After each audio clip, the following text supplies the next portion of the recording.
Assalomu alaykum qadrli obunachilar. Hammani sog'ligi yaxshimi? Hammaga yaxshi kayfiyat. Xudo xolasa mana keyingi oylik aralashmamizni ham boshladik.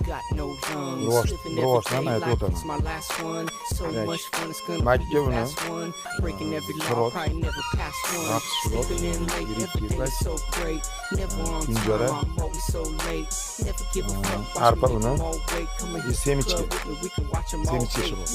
Bundan tashqari yulofos bor, tuz bor. Xudo xolasa mana o'zaylarimiz katta bo'lyapti.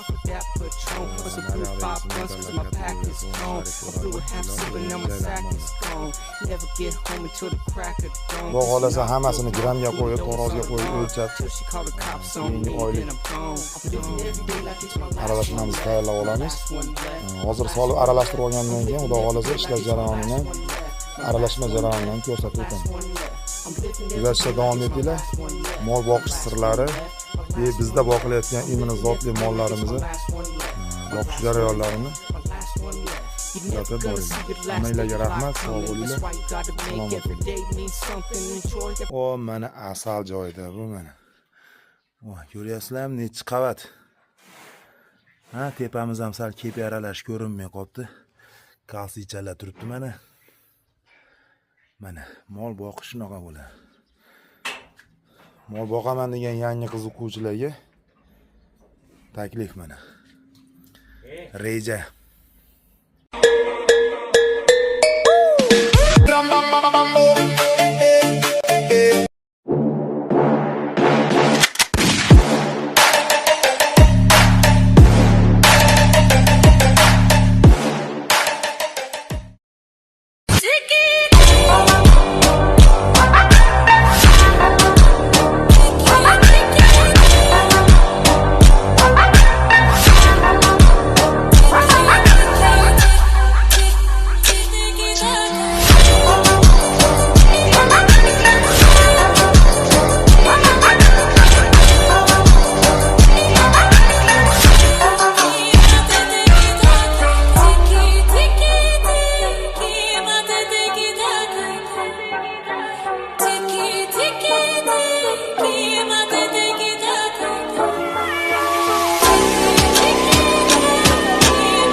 Let's go!